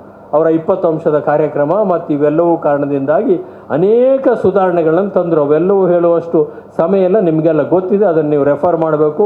20 ಅಂಶದ ಕಾರ್ಯಕ್ರಮದಲ್ಲಿ ಏನಿತ್ತು, ಭೂ ಸುಧಾರಣೆಯಿಂದ ಏನೇನಾಯಿತು, ಭೂ ಮಾಲೀಕರು ಮತ್ತು ಗೇಣಿದಾರರ ಮಧ್ಯೆ ಏನೇನು ಸ್ಥಿತಿಗಳಾಯಿತು, ದೇವರಾಜ ಅರಸು ಅವರ ನೇತೃತ್ವದಲ್ಲಿ ಕರ್ನಾಟಕದಲ್ಲಿ ಬಂದಂಥ ಭೂ ಸುಧಾರಣೆ ಕಾಯ್ದೆ ಯಾವ ರೀತಿ ಇಡೀ ದೇಶದಲ್ಲಿ ಅತ್ಯುತ್ತಮ ಕಾಯ್ದೆ ಅಂತ ಆಯಿತು. ಇದೆಲ್ಲವೂ ಕೂಡ ಕಾಂಗ್ರೆಸ್ಸನ್ನು ಸ್ವಲ್ಪ ಎಡಕ್ಕೆ ವಾಲಿಸುವಂಥ, ಬಡವರ ಪರವಾಗಿ, ನಿರ್ಗತಿಕರ ಪರವಾಗಿ, ಶೋಷಿತರ ಪರವಾಗಿ, ಸಾಮಾಜಿಕವಾಗಿ, ರಾಜಕೀಯವಾಗಿ, ಶೈಕ್ಷಣಿಕವಾಗಿ ಮತ್ತು ಆರ್ಥಿಕವಾಗಿ ಶೋಷಿತವಾಗಿರುವಂಥ ವರ್ಗ ಏನಿತ್ತು ಅದರ ಪರ ಕಾಂಗ್ರೆಸ್ಸಿನ ಸಿದ್ಧಾಂತ, ನಿಲುವುಗಳು ಬದಲಾವಣೆ ಆಯಿತು. ಅದು ಹಲವು ವರ್ಷಗಳ ಕಾಲ ಅದೇ ಗುಂಗಿನಲ್ಲಿ ಅದೇ ರೀತಿ ಬಂತು. ಇಂದಿರಾ ಗಾಂಧಿಯವರದ ನಂತರ ರಾಜೀವ್ ಗಾಂಧಿಯವರು ಬಂದರು. ರಾಜೀವ್ ಗಾಂಧಿಯವರು ಟೆಕ್ನಾಲಜಿನಲ್ಲಿ ಭಾಳಷ್ಟು ಸುಧಾರಣೆಗಳನ್ನ ತಂದು 21ನೇ ಶತಮಾನಕ್ಕೆ ದೇಶವನ್ನು ತೆಗೆದುಕೊಂಡುವಂಥ ಕೆಲಸ ಮಾಡಿದರೂ ಕೂಡ ಈ ಸಿದ್ಧಾಂತದಲ್ಲಿ ವ್ಯತ್ಯಾಸ ಆಗಲಿಲ್ಲ. ಆದರೆ ಯಾವಾಗ PV ನರಸಿಂಹರಾಯರು ಪ್ರಧಾನಮಂತ್ರಿಗಳಾದರೂ, ಮನಮೋಹನ್ ಸಿಂಗ್ ಅವರು ಅರ್ಥ ಸಚಿವರಾದರು, ಆ ಸಂದರ್ಭದಲ್ಲಿ ಮತ್ತೊಂದು ತಿರುವನ್ನು ಕಾಂಗ್ರೆಸ್ ಪಡೀಲಿಕ್ಕೆ ಒಂದು ಸಂದರ್ಭ ಬಂತು. ಅದು ಅಂತೇಳಂದರೆ ಜಾಗತೀಕರಣ, ಖಾಸಗೀಕರಣ ಇವನ್ನೆಲ್ಲ ಏನು ಮಾಡಿದ್ರಲ್ಲ ಅವರು, ಗ್ಲೋಬಲೈಜೇಷನು, ಲಿಬರಲೈಜೇಷನ್ ಆ್ಯಂಡ್ ಪ್ರೈವೇಟೈಜೇಷನ್ ಅಂತೇಳಿ ಮಾಡಿ ಅದನ್ನು ಮಾಡಿದಂಥ ಸಂದರ್ಭದಲ್ಲಿ ಆಗ ರೆಡ್ ಟೇಪಿಸಮ್ ಅಂತ ಏನು ಕರೀತಾ ಇದ್ರು, ಇಂದಿರಾ ಗಾಂಧಿಯವರ ಆಡಳಿತದಿಂದ ಸುಮಾರು 10-12 ವರ್ಷಗಳ 15 ವರ್ಷಗಳ ಕಾಲ ಅದಿತ್ತು. ಅದು ಆಗ ಬ್ಯೂರೋಕ್ರಸಿಗೆ ಅಂದರೆ ಅಧಿಕಾರಶಾಹಿಗೆ ಹೆಚ್ಚಿನ ಒಂದು ಮಾನ್ಯತೆ ಇತ್ತು, ಅವರೇ ಹೇಳಿದ್ದೇ ನಡೀತಾ ಇತ್ತು. ಅಲ್ಲಿ ಅಂದರೆ ಕೆಂಪು ಪಟ್ಟಿಯ ರೆಡ್ ಟೇಪಿಸಮ್ ಇತ್ತು. ಇದು ಲಿಬರಲ್ ಆಗಿ ಎಲ್ಲಿಂದ ಬೇಕಾದರೂ ಪ್ರಪಂಚದಿಂದ ಬಂಡವಾಳ ಮುಕ್ತವಾಗಿ ದೇಶಕ್ಕೆ ಬಂದು, ಅದು ಮುಖ್ಯವಾಗಿ ಆರ್ಥಿಕ ನೀತಿಗೆ ಸಂಬಂಧಪಟ್ಟಾಗೆ ಈ ಲಿಬರಲೈಸೇಷನ್ನ, ಗ್ಲೋಬಲೈಸೇಷನ್, ಪ್ರೈವೇಟೈಸೇಷನ್ನ ಕಾರ್ಯಕ್ರಮವನ್ನು ಅವರು ಮಾಡಿದರು. ಆಗ ಒಂದು ಆಪಾದನೆ ಕಾಂಗ್ರೆಸ್ ಮೇಲೆ ಬಂತು, ಕಾಂಗ್ರೆಸ್ ಬಲಕ್ಕೆ ವಾಲ್ತು ಅಂತ. ಅಂದರೆ ಸ್ವಲ್ಪ ರೈಟಿಸ್ ಕಡೆಗೆ ಹೋಗಿ ಬಂಡವಾಳಶಾಹಿಗಳ ಕಡೆಗೆ, ದೊಡ್ಡ ದೊಡ್ಡ ಉದ್ಯಮಗಳ ಕಡೆಗೆ ಕಾಂಗ್ರೆಸ್ ಹೋಯಿತು ಅಂತ.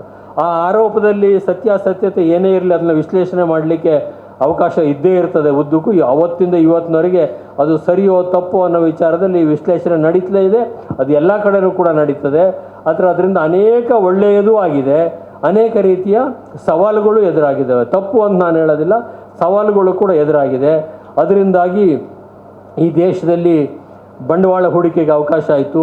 ಆವತ್ತು ಒಂದು ಕಾರ್ ಬೇಕು ಅಂತೇಳಂದರೆ ತಿಂಗಳುಗಟ್ಟಲೆ ಕಾಯಬೇಕಾಗಿತ್ತು, ಟೆಲಿಫೋನ್ ಕನೆಕ್ಷನ್ ಬೇಕು ಅಂದರೆ ತಿಂಗಳಾನುಗಟ್ಟಲೆ ಕಾಯಬೇಕಾಗಿತ್ತು, ಮತ್ತು ಎಲ್ಲಾದರೂ ಒಂದು ಸ್ಕೂಟ್ರ್ ಬೇಕು ಅಂತೇಳಂದರೆ ಲ್ಯಾಂಬ್ರೆಟಾ ಸ್ಕೂಟ್ರಿಗೋಸ್ಕರ ತಿಂಗಳಾನುಗಟ್ಟಲೆ ವರ್ಷಾನುಗಟ್ಟಲೆ ಕಾಯಬೇಕಾಗಿತ್ತು. Premier Padmini car, Ambassador car ಬೇಕು ಅಂದರೆ ತಿಂಗಳಾನುಗಟ್ಟಲೆ ದುಡ್ಡು ಕೊಟ್ಟು ಕಾಯಬೇಕಾದಂಥ ಸಂದರ್ಭ ಇತ್ತು. ಟೆಲಿಫೋನ್ ಕನೆಕ್ಷನ್ ಅಂದರೆ ವಿನಯ್ ಕುಮಾರ್ ಸೊರಕೆಯರಿಗೆ ಗೊತ್ತು, ಎಂ ಪಿಗಳಿಗೆ ಮುಖ್ಯವಾಗಿರುವಂಥ ಕೆಲಸ ಅಂತೇಳಂದರೆ ಟೆಲಿಫೋನ್ನ ಕೂಪನ್ಗಳನ್ನ ಕೊಡೋದು ಮತ್ತು ಗ್ಯಾಸ್ ಕೂಪನ್ಗಳನ್ನ ಹಂಚೋದೆ. ಅದರಲ್ಲಿ ಅವರ ಎಂ ಪಿಗಳ ಜನಪ್ರಿಯತೆ ಪರೀಕ್ಷೆ ಆಗ್ತಾ ಇದ್ದಿದೆ, ಅದರಲ್ಲಿ ಆ ಮಟ್ಟಕ್ಕಿತ್ತು. ಆದರೆ ಇವತ್ತು ನಿಮಗೆ ಲ್ಯಾಂಡ್ಲೈನೇ ಇಲ್ಲದೆ ಇರುವಂಥ ಒಂದು ಸ್ಥಿತಿ ನಿರ್ಮಾಣ ಆಗಿ, ಒಬ್ಬೊಬ್ಬರ ಕೈಲಿ 2-3 ಫೋನ್ ಬರುವಂಥ ಸ್ಥಿತಿ ನಿರ್ಮಾಣ ಆಗಿದ್ದರೆ 91ರಲ್ಲಿ ಕಾಂಗ್ರೆಸ್ಸು ಮಾಡಿದಂಥ ಉದಾರೀಕರಣದ ನೀತಿಯ ಕಾರಣದಿಂದ ಆಯಿತು. ಅದರದ್ದು ಬಲಪಂಥೀಯದ ಕಡೆಗೆ ಬಂತು. ಎಡಪಂಥೀಯದ ಕಡೆಗೆ ಹೋದಾಗ ಯಾರೂ ಚಪ್ಪಾಳೆ ಹೊಡಿಲೇ ಇಲ್ಲ. ಒಬ್ಬರು ಭೂ ಸುಧಾರಣೆ ಕಾನೂನು ತಂದರು, ಅಸ್ಪೃಶ್ಯತೆ ನಿವಾರಣೆ ಕಾನೂನು ತಂದರು, ಸ್ತ್ರೀಯರಿಗೆ ಸಮಾನವಾದಂಥ ಹಕ್ಕನ್ನು ಕೊಟ್ಟರು, ಎಲ್ಲವೂ ಮಾಡಿದರು. ಅಂದರೆ ಅದರ ಬಗ್ಗೆ ಅಂದರೆ ನಾವು ಎಷ್ಟು ಮಟ್ಟಿಗೆ ಬಲಪಂಥದ ವಾದದ ಕಡೆಗೆ ಮಾನಸಿಕವಾಗಿ ನಾವೆಲ್ಲ ಹೋಗಿಬಿಟ್ಟಿದ್ದೀವಿ. ಅಂದರೆ ಇವತ್ತಿನ ಟೆಕ್ನಾಲಜಿ, ಇವತ್ತಿನ ಐಷಾರಾಮಿ ಜೀವನ, ಇವತ್ತಿನ ಮನೆಗೆ ಬಂದು ಯಾವ ಕಾರ್ ಬೇಕು ಅಂತ ಕೇಳೋಂಥ ಸ್ಥಿತಿನೇ ನಾವು ಅಪೇಕ್ಷೆ ಪಡ್ತಾ ಇದ್ದೀವಿ ಅಂತ ಅದರ ಅರ್ಥ. ಅದೇನೇ ಇರಲಿ ಬಿಡಿ, ಅದು ನನ್ನ ವಿಷಯ ಅಲ್ಲ, ಅದು ಮುಂದೆ ಮಾತಾಡೋರು ಯಾರಾದರೂ ವಿಶ್ಲೇಷಣೆ ಮಾಡಿ ಆ ರೀತಿಯ ಒಂದು ಸಿದ್ಧಾಂತಕ್ಕೆ ಬಂತು. ಹಾಗಾಗಿ ಆಗ ಭಾಳಷ್ಟು ಜನ ಹೇಳಿದರು ಬಿ ಜೆ ಪಿಗೂ ಕಾಂಗ್ರೆಸ್ಗೂ ಏನು ವ್ಯತ್ಯಾಸ ಇದೆ, ಅವ್ರದ್ದು ಒಂದೇ ಸಿದ್ಧಾಂತ, ಇವ್ರದ್ದು ಆರ್ಥಿಕ ನೀತಿ ಒಂದೇ, ಅವ್ರದ್ದು ಒಂದೇ, ಅವರು ಇದನ್ನೇ ಮಾಡ್ತಾರೆ, ಇವರು ಇದನ್ನೇ ಮಾಡ್ತಾರೆ. ಅದರ ಅರ್ಥ ಏನು ಅಂತಾರೆ, ಅದು ಸಂಪೂರ್ಣ ಸತ್ಯ ಅಲ್ಲ.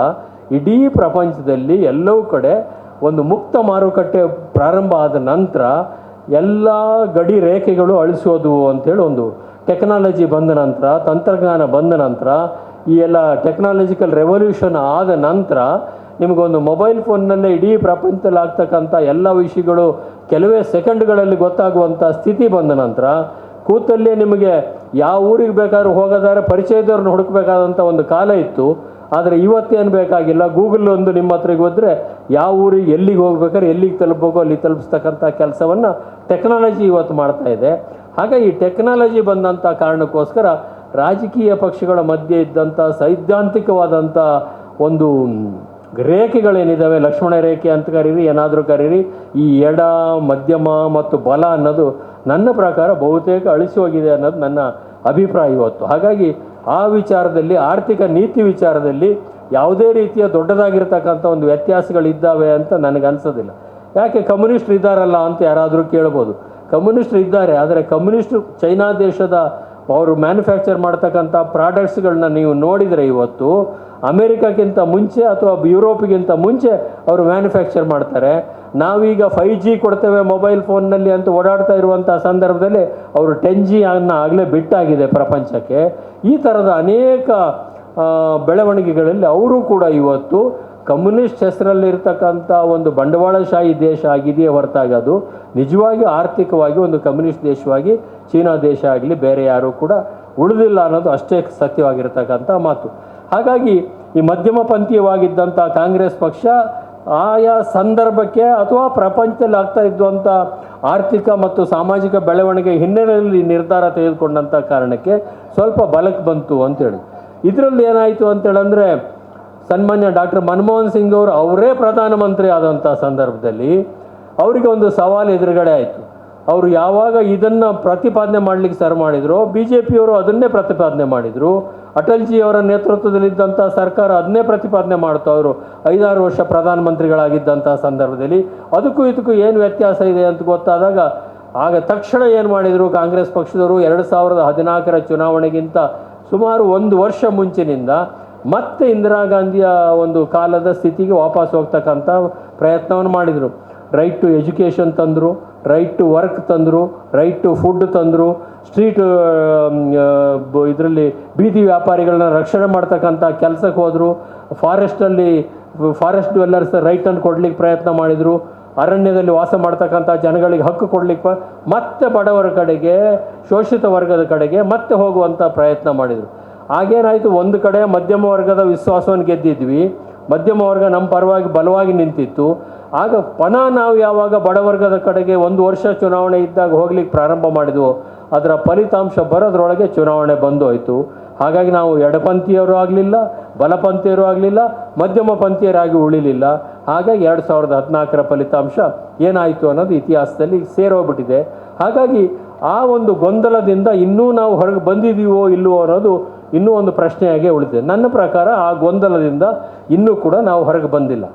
ಈಗ ನಮ್ಮ ನಾಯಕರಾಗಿರುವಂಥ ರಾಹುಲ್ ಗಾಂಧಿಯವರು ಜಾತಿಗಣತೆ ಬಗ್ಗೆ ಅತ್ಯಂತ ಪ್ರಬಲವಾಗಿ ಪ್ರತಿಪಾದನೆ ಮಾಡ್ತಾ ಇದ್ದಾರೆ. ಅತ್ಯಂತ ಪ್ರಬಲವಾಗಿ ಪ್ರತಿಪಾದನೆ ಮಾಡ್ತಾ ಇರುವಂಥ ಸಂದರ್ಭ ಅದೊಂದು ಸಾಮಾಜಿಕವಾಗಿರುವಂಥ ದೊಡ್ಡದಾಗಿರ್ತಕ್ಕಂಥ ಸುಧಾರಣೆಗೆ ಪೀಠಿಕೆ ಹಾಕಬಲ್ಲ ಅಂತ ಒಂದು ಬೆಳವಣಿಗೆ ಅದು. ಅದನ್ನು ಅವರು ಮಾಡುತ್ತಾ ಇರುವಂಥ ಸಂದರ್ಭದಲ್ಲಿ ಅನೇಕರು ಅದಕ್ಕೆ ಆಕ್ಷೇಪ ಎತ್ತುವಂಥವ್ರು ಕಾಂಗ್ರೆಸ್ ಪಕ್ಷದೊಳಗೆ ನೇರವಾಗಿ ಆಕ್ಷೇಪ ಎತ್ತಲಿಕ್ಕೆ ಆಗದೆ ಹೋದರೂ ಗೊಣಗಾಡ್ಕೊಂಡಿರ್ತಕ್ಕಂಥವ್ರು ಭಾಳ ಜನ ಕಾಂಗ್ರೆಸ್ ಪಕ್ಷದೊಳಗೂ ಕಾಣ್ತಾರೆ, ಅಲ್ಲೆಲ್ಲೆಲ್ಲೆಲ್ಲಿ ಕಾಣ್ತಾರೆ. ಇದರ ಅರ್ಥ ಏನು ಅಂದರೆ ಕಾಂಗ್ರೆಸ್ಸು ಮತ್ತೊಮ್ಮೆ ತನ್ನನ್ನು ತಾನು ಮರುಪರಿಶೋಧನೆ ಮಾಡಿಕೊಳ್ಳಿಕ್ಕೆ ಈಗ ಮತ್ತೆ ಪ್ರಯತ್ನ ಮಾಡಿದೆ. ನಾವು ಮಧ್ಯಮ ಪಂಥೀಯರಾಗಿಯೇ ಉಳಿಬೇಕೋ, ಮಧ್ಯಮದಿಂದ ಸ್ವಲ್ಪ ಎಡಕ್ಕೆ ಹೋಗಬೇಕು, ಅಥವಾ ಬಲಪಂಥದ ನಮ್ಮ ಎಲ್ಲ ಕಾರ್ಯಕ್ರಮಗಳನ್ನು ಬಿಟ್ಟು ಬಿಡಬೇಕು ಅನ್ನೋ ವಿಚಾರದಲ್ಲಿ ಒಂದು ರೀತಿಯಲ್ಲಿ ಗೊಂದಲ ಇವತ್ತು ನಮ್ಮನ್ನು ಕಾಡ್ತಾ ಇದೆ ಅಂತಕ್ಕಂಥದ್ದು ನಾವು ಅನುಭವಿಸ್ತಾ ಇರುವಂಥ ಸತ್ಯ ಇದೆ. ಯಾಕಂದರೆ ಇವೆಲ್ಲವೂ ಕೂಡ ಚುನಾವಣೆ ಫಲಿತಾಂಶದಲ್ಲಿ ಪ್ರಕಟ ಆಗ್ತಾ ಇದೆ. BJP ಸಂಪೂರ್ಣವಾಗಿ ಬಲಪಂಥೀಯದ ಕಡೆಗೆ ಹೋಗಿಬಿಟ್ಟಿದೆ. ಅದೀಗ ಯಾವುದೇ ಬಲಪಂಥ ಇನ್ಯಾರಿಗೂ ಬಲಕ್ಕೆ ವಾಲಿಕ್ಕೆ ಜಾಗ ಇಲ್ಲದಿರೋಷ್ಟು ಮಟ್ಟಿಗೆ BJP ಇವತ್ತು ಬಲಪಂಥಿ ಆಗಿದೆ. ಅವ್ರ ಜೊತೆಗಿರುವಂಥ RSSನವರು ಕೂಡ ಅವರಿಗೆ ಅವರ ಸೂತ್ರಧಾರರಾಗಿರ್ತಕ್ಕಂಥ RSSನವರು ಕೂಡ ಅದನ್ನೇ ಪ್ರತಿಪಾದನೆ ಮಾಡ್ತಾರೆ. ಮತ್ತೊಂದು ವಿಷಯವನ್ನು ನಾವು ಗಮನಿಸಬೇಕು. ಇವತ್ತು ಪ್ರಪಂಚದ ಅನೇಕ ರಾಷ್ಟ್ರಗಳಲ್ಲಿ ಬರ್ತಾ ಇರುವಂಥ ಚುನಾವಣೆ ಫಲಿತಾಂಶಗಳೇನಿದ್ದಾವೆ, ಆ ಚುನಾವಣೆ ಫಲಿತಾಂಶಗಳು ಕೂಡ ಪ್ರಪಂಚದಲ್ಲಿ ಅನೇಕ ರಾಷ್ಟ್ರಗಳಲ್ಲಿ ಬಲಪಂಥೀಯರು ಬಲಗೊಳ್ತಾ ಇರುವಂಥ ಸೂಚನೆಗಳನ್ನು ಕೊಡ್ತಾ ಇದ್ದಾವೆ. ಅಮೇರಿಕಾದಲ್ಲಿ ನಡೆದಿರುವಂಥ ಚುನಾವಣೆ ಇರ್ಬೋದು, ಅಲ್ಲಿ ಇವತ್ತು ಈಗ ಇತ್ತೀಚೆಗೆ ಗೆದ್ದಂಥ ಟ್ರಂಪ್ ಅವರು ಆಯ್ಕೆ ಆದ ನಂತರ ಅವರು ತೆಗೆದುಕೊಳ್ತಾ ಇರುವಂಥ ಕ್ರಮಗಳನ್ನು ನೀವು ಗಮನಿಸಿರ್ಬೋದು. ಕೆನಡಾದಲ್ಲಿ ನಡೀತಾ ಇರುವಂಥ ಚುನಾವಣೆ, ಮತ್ತೊಂದು ಕಡೆ ನಡೆದಂಥ ಯುರೋಪ್ನ ಅನೇಕ ರಾಷ್ಟ್ರಗಳಲ್ಲಿ ನಡೀತಂಥ ಚುನಾವಣೆ ಗಮನಿಸಿದಂಥ ಸಂದರ್ಭದಲ್ಲಿ ಮತ್ತೆ ಒಂದು ರೀತಿಯ ಮೂಲಭೂತವಾದನೂ ಬಲಗೊಳ್ತಾ ಇದೆ, ಬಲಪಂಥೀಯ ಒಂದು ಆರ್ಥಿಕ ಸಿದ್ಧಾಂತವೂ ಬಲಗೊಳ್ತಾ ಇರುವಂಥ ಸ್ಥಿತಿನಲ್ಲಿ ಇವತ್ತು ನಾವಿದ್ದೇವೆ. ಹಾಗಾಗಿ ತಾತ್ವಿಕವಾಗಿ ಇವತ್ತು ಆರ್ಥಿಕ ನೀತಿಯನ್ನೇ ತೆಗೆದುಕೊಂಡು ನೀವು ಮಾತಾಡೋದಾದರೆ ನಮಗೂ ಬೇರೆ ರಾಜಕೀಯ ಪಕ್ಷಗಳಿಗೂ ಭಾಳ ದೊಡ್ಡ ಹೇಳ್ಕೊಳ್ಳುವಂಥ ವ್ಯತ್ಯಾಸ ಇದೆ ಅಂತೇನು ಅನ್ನಿಸ್ತಾ ಇಲ್ಲ ಇವತ್ತು. ಆದರೆ ಸೆಕ್ಯುಲರಿಸಮ್ ವಿಷಯ ಪ್ರಶ್ನೆ ಬಂದಂಥ ಸಂದರ್ಭದಲ್ಲಿ ಖಂಡಿತವಾಗಿ ಕೂಡ ಕಾಂಗ್ರೆಸ್ಸಿಗೂ ಇತರ ರಾಜಕೀಯ ಪಕ್ಷಗಳಿಗೂ ದೊಡ್ಡದಾಗಿರ್ತಕ್ಕಂಥ ವ್ಯತ್ಯಾಸ ಇದೆ. ಎಡಪಂಥೀಯರೊಟ್ಟಿಗೆ ಆ ವಿಚಾರದಲ್ಲಿ ವ್ಯತ್ಯಾಸ ಇಲ್ಲದೆ ಇರ್ಬೋದು, ಆದರೆ ಬಲಪಂಥೀಯರೊಟ್ಟಿಗೆ ಆ ವಿಚಾರದಲ್ಲಿ ದೊಡ್ಡದಾಗಿರ್ತಕ್ಕಂಥ ವ್ಯತ್ಯಾಸ ಇದೆ. ಸೆಕ್ಯುಲರಿಸಮ್ ಅಂದರೆ ಏನು ಅಂತ ಕೇಳುವಷ್ಟು ಮಟ್ಟಿಗೆ ಇವತ್ತು BJP ಮತ್ತು ಅದರ ಮಿತ್ರ ಪಕ್ಷಗಳು ಇವತ್ತು ಕಾರ್ಯಕ್ರಮಗಳನ್ನು ರೂಪಿಸ್ತಾ ಇದ್ದಾವೆ. ಅದು ಇತ್ತೀಚೆಗೆ ನಡೆದಿರ್ತಕ್ಕಂಥ ಅನೇಕ ವಿದ್ಯಮಾನಗಳನ್ನು ನೀವು ಗಮನಿಸಿದಂಥ ಸಂದರ್ಭದಲ್ಲಿ ಉದಾಹರಣೆ ಕೊಟ್ಟು ಹೇಳುವಷ್ಟು ಸಮಯ ಇಲ್ಲದೆ ಇರೋದ್ರಿಂದ ಅವರ ಎಲ್ಲ ನೀತಿಗಳು ಕೂಡ ಮೂಲಭೂತವಾದವನ್ನು ಮತ್ತೆ ವಿಜೃಂಭಿಸುವಂಥ ಸ್ಥಿತಿಗೆ ಬಂದಿರತಕ್ಕಂಥದ್ದು. ಅದ್ರ ಬಗ್ಗೆ ನನ್ನ ಸನ್ಮಿತರಾಗಿರ್ತಕ್ಕಂಥ ಸುಧೀರ್ ಕುಮಾರ್ ಮುರಳ್ಳಿ ಅವರು ಮಾತಾಡೋದು ಇರೋದ್ರಿಂದ ಅದಕ್ಕೆ ಹೋಗ್ತಕ್ಕಂಥ ಸಾಹಸವನ್ನು ನಾನು ಮಾಡೋದಿಲ್ಲ. ಅವರು ನನಗಿಂತ ಚೆನ್ನಾಗಿ ಮಾತಾಡ್ತಾರೆ ಮತ್ತು ನನಗಿಂತ ಹೆಚ್ಚಿನ ಆಳವಾದಂಥ ಅಧ್ಯಯನ ಮಾಡಿರ್ಕೊಂಡು ಬಂದಿರ್ತಾರೆ ಅವರು. ಹಾಗಾಗಿ ಅದು ಅವರು ಮಾತಾಡ್ತಾರೆ. ಆದರೆ ಮೂಲಭೂತವಾದ ಪ್ರಪಂಚದಲ್ಲಿ ನಾವೇನು ಇಸ್ಲಾಂ ರಾಷ್ಟ್ರಗಳಲ್ಲಿ ಮತ್ತು ಭಾರತದಲ್ಲಿ ಇದೆ ಅಂದ್ಕೊಂಡಿದ್ದೀವಿ, ಅದು ಯುರೋಪಿನ ರಾಷ್ಟ್ರಗಳಲ್ಲಿ ಮತ್ತು ಅಮೇರಿಕಾದಂಥ ರಾಷ್ಟ್ರಗಳಲ್ಲೂ ಕೂಡ ಮೂಲಭೂತವಾದ ಇವತ್ತು ತಲೆ ಎತ್ತಾ ಇದೆ. ಅಮೇರಿಕಾದಲ್ಲಿ ಈ ಸರ್ತಿ ಡೊನಾಲ್ಡ್ ಟ್ರಂಪ್ ಗೆಲ್ಲಬೇಕಾದ್ರೆ ಮುಖ್ಯವಾಗಿದ್ದಂಥ ವಿಷಯವೇ ಅಲ್ಲಿ ಬಿಳಿಯರು ಅಂತಕ್ಕಂಥದ್ದು. ಮತ್ತು ಅವನು ಯಾರೋದು ಎಲಾನ್ ಮಸ್ಕ್ ಅಂತಕ್ಕಂಥ ದೊಡ್ಡ ಕೈಗಾರಿಕೋದ್ಯಮಿ, ಅವ್ರ ಜೊತೆ ಒಬ್ಬ ದೊಡ್ಡ ಉದ್ಯಮಿ ಮತ್ತು ಎಲ್ಲ ಮೂಲಭೂತ ಬಿಳಿ ಬಣ್ಣದವರು ಆರ್ಥಿಕವಾಗಿ ಶ್ರೀಮಂತರಾಗಿರ್ತಕ್ಕಂಥವರೆಲ್ಲ ಒಂದು ಕಡೆಗಾದರು. ಅಲ್ಲಿ ನಮ್ಮ ರಾಷ್ಟ್ರದ ಹಿನ್ನೆಲೆ ಇರ್ತಕ್ಕಂಥ ಕಮಲಾ ಹ್ಯಾರಿಸ್ ಅವರು ಆ ಕಡೆ ನಿಂತ ತಕ್ಷಣ ಅದಕ್ಕೊಂದು ಬಣ್ಣದ ರೂಪವನ್ನು ಕೊಟ್ಟು, ಅದಕ್ಕೊಂದು ಏಷ್ಯಾದ ಮೂಲವನ್ನು ಕೊಟ್ಟು, ಅವರು ಪ್ರತಿಗಾಮಿಗಳು ಅಂತಕ್ಕಂಥ ರೀತಿಯಲ್ಲಿ ಅವ್ರನ್ನ ಪ್ರತಿಬಿಂಬಿಸಿ ಅವರು ಚುನಾವಣೆ ಗೆಲ್ತಕ್ಕಂಥ ಕೆಲಸ ಏನಾಯಿತು. ಈ ಮೂಲಭೂತವಾದ ಅನ್ನೋದು ಬರೇ ಒಂದು ಧರ್ಮಕ್ಕೆ, ಇಸ್ಲಾಮಿಗಾಗಲಿ ಅಥವಾ ಬೇರೆ ಯಾರಿಗಾಗಲಿ ಅಲ್ಲ, ಇದು ಎಲ್ಲ ಮತಧರ್ಮಗಳಲ್ಲೂ ಕೂಡ ಈ ಮೂಲಭೂತವಾದ ತಲೆ ಎತ್ತರುವಂಥ ಅಪಾಯದ ಸನ್ನಿವೇಶದಲ್ಲಿ ನಾವು ಇದ್ದೇವೆ ಅನ್ನೋದನ್ನು ಕೂಡ ನಾವು ಗಮನದಲ್ಲಿಟ್ಟುಕೊಳ್ಳೋದು. ಹಾಗಾಗಿ ಆ ರೀತಿಯ ಒಂದು ಸವಾಲನ್ನು ಇವತ್ತಿನ ಸೆಕ್ಯುಲರಿಸಮ್ ಎದುರಿಸ್ತಕ್ಕಂಥದ್ದು ಇದೆ. ಆದರೆ ಸೆಕ್ಯುಲರಿಸಮ್ ಅನ್ನತಕ್ಕಂಥದ್ದು ಒಂದು ಸಿದ್ಧಾಂತ. ಅದರ ಅರ್ಥ ಅಂದರೆ ಈಗ ಭಾಳ ಸರಳವಾಗಿ ಭಾಳ ಜನ ಹೇಳ್ತಾರೆ ಮೈನಾರಿಟೀಸ್ ಪರವಾಗಿರೋದೇ ಸೆಕ್ಯುಲರಿಸಮ್ ಅಂತ. ಖಂಡಿತವಾಗಿ ಕೂಡ ಅಲ್ಲ. ಯಾವುದೇ ಜಾತಿ, ಮತ, ಭಾಷೆ ಆಧಾರದ ಮೇಲೆ ಒಬ್ಬರನ್ನು ಇನ್ನೊಬ್ಬರಿಂದ ತಾರತಮ್ಯ ಮಾಡದೆ ಎಲ್ಲರನ್ನೂ ಕೂಡ ಒಂದೇ ರೀತಿಯಲ್ಲಿ ನೋಡುವಂಥ ಒಂದು ಸಿದ್ಧಾಂತ ಏನಿದೆ ಅದು ಸೆಕ್ಯುಲರಿಸಮ್. ಬಿಟ್ಟರೆ ಯಾರನ್ನೋ ಒಬ್ಬರನ್ನ ಅಪೀಸ್ ಮಾಡೋದು, ಯಾರನ್ನೋ ಒಬ್ಬರನ್ನ ತುಷ್ಟೀಕರಿಸೋದು, ಇನ್ನೊಬ್ಬರನ್ನ ಯಾರನ್ನೋ ಕೀಳಾಗಿ ನೋಡ್ತಕ್ಕಂಥದ್ದು ಖಂಡಿತವಾಗಿ ಕೂಡ ಅಲ್ಲ. ಅದರ ಬಗ್ಗೆ ದೊಡ್ಡದಾಗಿರ್ತಕ್ಕಂಥ ಅಪವ್ಯಾಖ್ಯಾನ ಇಡೀ ದೇಶದಲ್ಲಿ ನಡೀತಾ ಇದೆ. ಅದಕ್ಕೆ ಸೂಕ್ತವಾದಂಥ ಉತ್ತರ ಕೊಡುವಂಥ ಪ್ರಯತ್ನ ಸೆಕ್ಯುಲರ್ ಸಿದ್ಧಾಂತಕ್ಕೆ ಬದ್ಧವಾಗಿರುವಂಥ ರಾಜಕೀಯ ಪಕ್ಷಗಳಿಂದ ಇದುವರೆಗೂ ಆಗ್ತಾ ಇಲ್ಲ, ಸಮರ್ಪಕವಾಗಿ ಆಗ್ತಾ ಇಲ್ಲ ಅನ್ನೋ ಮಾತು ಕೂಡ ಅಷ್ಟೇ ಸತ್ಯವಾಗಿರುವಂಥ ಮಾತು. ಆ ಕಾರಣಕ್ಕೋಸ್ಕರ ಸೈದ್ಧಾಂತಿಕವಾಗಿ ಕಾಂಗ್ರೆಸ್ಸು ಇತರ ಎಡಪಂಥೀಯ ಮತ್ತು ಬಲಪಂಥೀಯ ಒಂದು ಸಿದ್ಧಾಂತಕ್ಕಿಂತ ಭಿನ್ನವಾಗಿರೋ ರಾಜಕೀಯ ಪಕ್ಷವೇ ಇವತ್ತು ಕೂಡ. ಹಾಗಾಗಿ ಇದೊಂದು ಪ್ರಶ್ನೆ. ಯಾಕೆಂದರೆ ಕೆಲವರು ಏನು ಹೇಳ್ತಾರೆ, ನನಗೆ ಹೇಳ್ತಾರೆ ನಿಮ್ಮ ಪಕ್ಷ ಎಡಬಿಡಂಗಿ ಕಣಪ್ಪ ಅಂತಾರೆ. ಅತ್ಲಗೂ ಇಲ್ಲ ಇತ್ಲಗೂ ಇಲ್ಲ, ನೀವು ಮಧ್ಯದಲ್ಲಿ ಇರ್ತೀರಿ, ನೀವು ಎಡಬಿಡಂಗಿಗಳು, ಅನುಕೂಲ ಆದ ಕಡೆಗೆ ಹೋಗ್ತೀರಿ, ಒಂದು ಸರ್ತಿ ಎಡಕ್ಕೆ ಹೋಗ್ತೀರಿ, ಒಂದು ಸರ್ತಿ ಬಲಕ್ಕೆ ಹೋಗ್ತೀರಿ ಅಂತ ಹೇಳ್ತಾರೆ. ಅದಲ್ಲ, ಅದು ಭಾಳ ಅಷ್ಟು ಸರಳವಾಗಿ ಒಂದು ರಾಜಕೀಯ ಪಕ್ಷವನ್ನು, ಒಂದು ಸಿದ್ಧಾಂತವನ್ನು ನೋಡಲಿಕ್ಕೆ ಸಾಧ್ಯ ಆಗೋದಿಲ್ಲ. ಆದರೆ ಪ್ರಪಂಚದಲ್ಲಿ ಆಗ್ತಕ್ಕಂಥ ಆರ್ಥಿಕವಾದಂಥ, ಸಾಮಾಜಿಕವಾದಂಥ ಬೆಳವಣಿಗೆಗಳ ಆಧಾರದ ಮೇಲೆ ಒಂದು ರಾಜಕೀಯ ಪಕ್ಷ ನಿಲುವು ತೆಗೆದುಕೊಳ್ಬೇಕಾಗ್ತದೆ. ಹಾಗಾಗಿ ಕಾಂಗ್ರೆಸ್ಸಿಗೆ ಒಂದು ಸವಾಲಿನ ಸಂದರ್ಭ. ನಾವು ಒಂದು ಉದ್ಯಮವನ್ನು ಬಲಪಡಿಸುವಂಥ ಸಾರ್ವಜನಿಕ ಉದ್ಯಮಗಳನ್ನು ಬಲಪಡಿಸಿ ಇದು ಮಾಡ್ತಕ್ಕಂಥ ಕೆಲಸ ಮಾಡಿದ್ವು, ಅವೆಲ್ಲವನ್ನು ಕೂಡ ಖಾಸಗೀಕರಣಗೊಳಿಸ್ತಕ್ಕಂಥ ಪ್ರಕ್ರಿಯೆ ಇವತ್ತು ದೇಶದಲ್ಲಿ ಪ್ರಾರಂಭ ಆಗಿದೆ. ಯಾವ್ಯಾವುದು ನೆಹರೂರವರ ಕಾಲದಲ್ಲಿ, ಇಂದಿರಾ ಗಾಂಧಿಯವರ ಕಾಲದಲ್ಲಿ ಸಾರ್ವಜನಿಕ ಉದ್ಯಮಗಳ ಇದ್ದು ಅವೆಲ್ಲ ಖಾಸಗೀಕರಣಕ್ಕಳ್ತಕ್ಕಂಥದ್ದಿದೆ. ವಿಮಾನ ನಿಲ್ದಾಣಗಳು ಖಾಸಗೀಕರಣಗೊಂಡಿದ್ದಾವೆ, ಏರ್ಲೈನ್ಸ್ಗಳು ಖಾಸಗೀಕರಣಗೊಂಡಿದ್ದಾವೆ, ರೈಲ್ವೆ ಸ್ಟೇಷನ್ಗಳು ಖಾಸಗೀಕರಣಗೊಳ್ತಾ ಇದ್ದಾವೆ. ರೈಲ್ವೆನೂ ಕೂಡ ಖಾಸಗೀಕರಣಗೊಂಡ್ರೆ ಆಶ್ಚರ್ಯ ಏನಿಲ್ಲ. ಆ ಪ್ರಕ್ರಿಯೆಯನ್ನು ಕೂಡ ಪ್ರಾರಂಭ ಮಾಡಿದ್ದಾರೆ, ಬಂಡವಾಳ ಹೂಡ್ತಕ್ಕಂಥ. ಹೀಗೆ ಯಾವುದೇ ಒಂದನ್ನು ತೆಗೆದುಕೊಂಡರೂ ಕೂಡ ಖಾಸಗಿ ಬಂಡವಾಳ ಜಾಸ್ತಿ ಆಗಿರುವಂಥ ಸಂದರ್ಭದಲ್ಲಿ, ಖಾಸಗೀಕರಣ ಜಾಸ್ತಿ ಆಗಿರುವಂಥ ಸಂದರ್ಭದಲ್ಲಿ ಇವತ್ತಿನ ಸ್ಥಿತಿ ನಿಜವಾಗಿ ಹೇಳಬೇಕಂದ್ರೆ ಯಾವ ಥರ ಇದೆ ಅಂದರೆ, ಭಾರತ ದೇಶದಲ್ಲಿ ಶ್ರೀಮಂತರು ಇದ್ದರು, ಮಧ್ಯಮ ವರ್ಗದವರು ದೊಡ್ಡ ಪ್ರಮಾಣದಲ್ಲಿದ್ದರು, ಬಡವರ್ಗದವರು ಕೂಡ ಇದ್ದರು. ಆದರೆ ಕಳೆದ 10-11 ವರ್ಷದಲ್ಲಿ ಏನಾಗ್ತಾ ಇದೆ ಅಂದರೆ ಮಧ್ಯಮ ವರ್ಗ ಕ್ರಮೇಣವಾಗಿ ಬಡವರ್ಗವಾಗಿ ಮಾರ್ಪಾಡಾಗ್ತಾ ಇದೆ. ಕೆಲವರು ಮಾತ್ರ ಶ್ರೀಮಂತರಾಗ್ತಾ ಇದ್ದಾರೆ. ಈ ದೇಶದಲ್ಲಿ ಶ್ರೀಮಂತರು ಮತ್ತು ಬಡವರು ಅನ್ನುವ ಎರಡೇ ವರ್ಗಗಳು ಇನ್ನು ಕೆಲವೇ ವರ್ಷಗಳಲ್ಲಿ ಆದರೆ ಅದಕ್ಕೆ ಆಶ್ಚರ್ಯ ಪಡಬೇಕಾಗಿರ್ತಕ್ಕಂಥದ್ದಿಲ್ಲ. ಆ ರೀತಿಯ ಒಂದು ಆರ್ಥಿಕ ಮತ್ತು ರಾಜಕೀಯ ಸಿದ್ಧಾಂತ ದೇಶದಲ್ಲಿ ಈಗ ನಡೀತಾ ಇದೆ ಅನ್ನೋದು ಅಷ್ಟೇ ಸತ್ಯವಾಗಿರುವಂಥ ಮಾತು.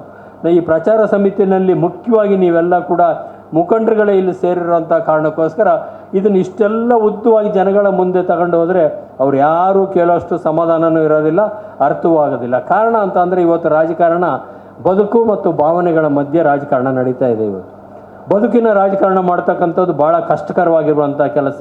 ಈಗ ನಾನೇನು ಹೇಳಲಿಕ್ಕೆ ಶ್ರಮ ಪಡ್ತಾ ಇದ್ದೇನೆ ಕಳೆದ ಒಂದು 30-35 ನಿಮಿಷದಿಂದ ಅಷ್ಟೆಲ್ಲ ಹೇಳ್ಕೊಂಡು ಒಪ್ಪಿಸ್ಬೇಕಾಗ್ತದೆ.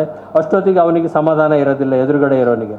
ಆದರೆ ಭಾವನೆಗಳ ರಾಜಕಾರಣ ಅಂತೇಳಿ ಅಂದರೆ ಏನು ಭಾಳ ಸುಲಭ.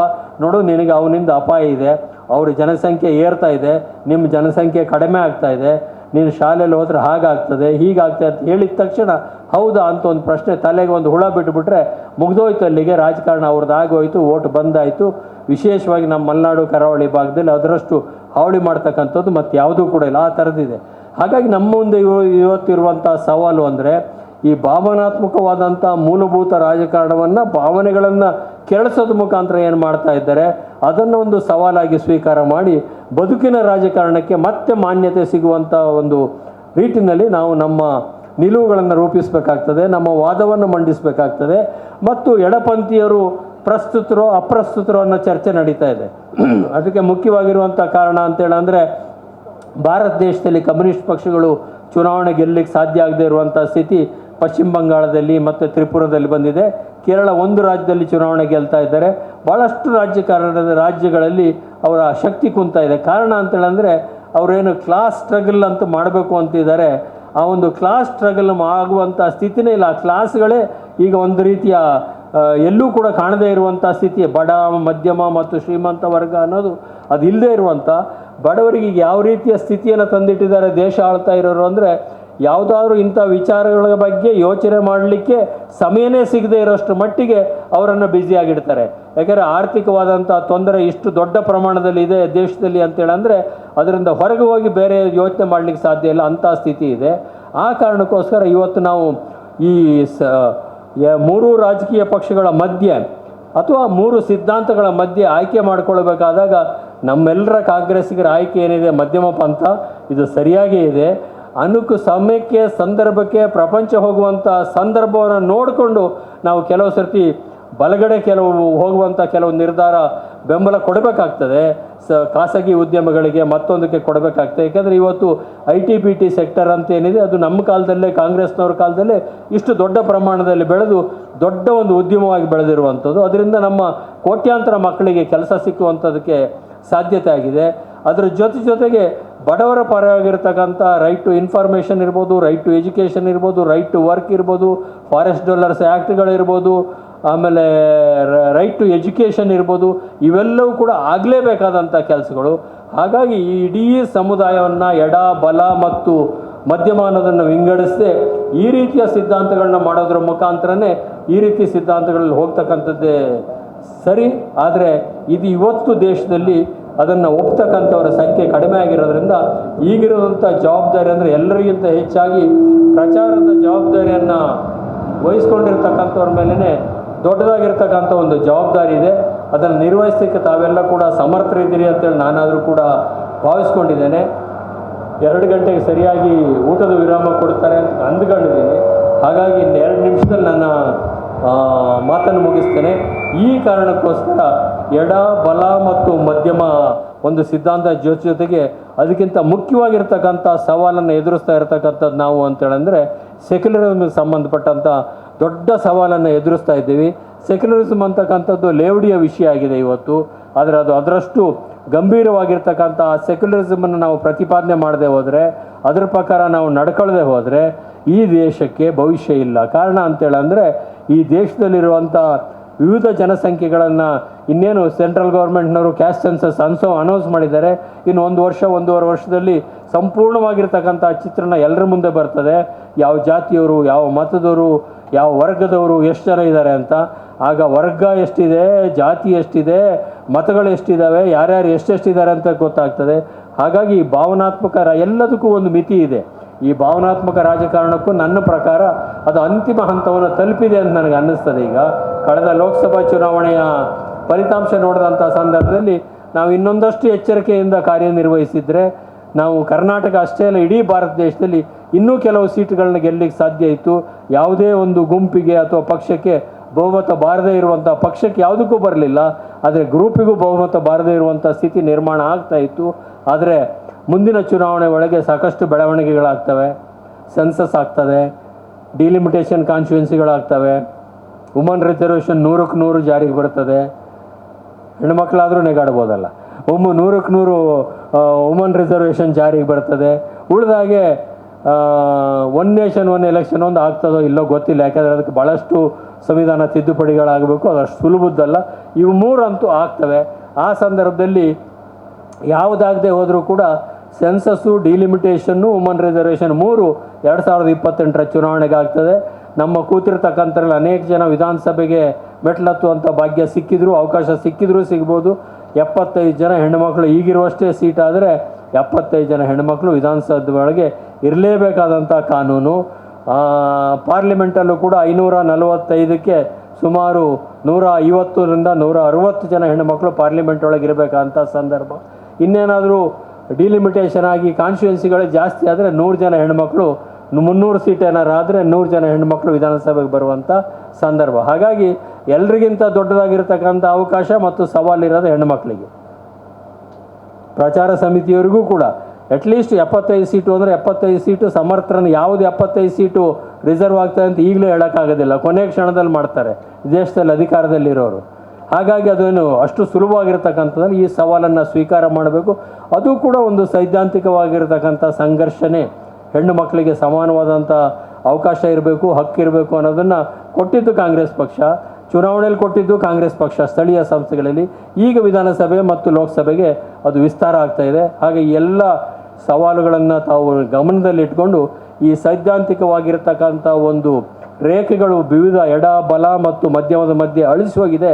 ಅಲ್ಲಿ ಕಾಂಗ್ರೆಸ್ಸಿನ ಸಿದ್ಧಾಂತವನ್ನು ಉಳಿಸ್ಕೊಂಡು ಕಾಂಗ್ರೆಸ್ಸಿನ ಸೆಕ್ಯುಲರಿಸಂ ಸಿದ್ಧಾಂತ ಜೊತೆಗೆ ಸ್ವಲ್ಪ ಎಡಕ್ಕೆ ವಾಲಿ ಬಡವರ ಪರವಾಗಿರ್ತಕ್ಕಂಥ ಎಲ್ಲ ಸಮುದಾಯದವರ ಪರವಾಗಿರ್ತಕ್ಕಂಥ ನಿಲುವನ್ನು ತೆಗೆದುಕೊಂಡೇ ಬಲಪಂಥೀಯರ ಸವಾಲನ್ನು ಸ್ವೀಕಾರ ಮಾಡಲಿಕ್ಕೆ ತಾವೆಲ್ಲರ ಸಿದ್ಧರಾಗಬೇಕು ಅನ್ನೋಂಥ ವಿನಂತಿಯನ್ನು ಮಾಡಿಕೊಂಡು ಅವಕಾಶಕ್ಕಾಗಿ ವಂದಿಸಿ ನಾನು ಮಾತನ್ನು ಮುಗಿಸ್ತೇನೆ. ನಮಸ್ಕಾರ.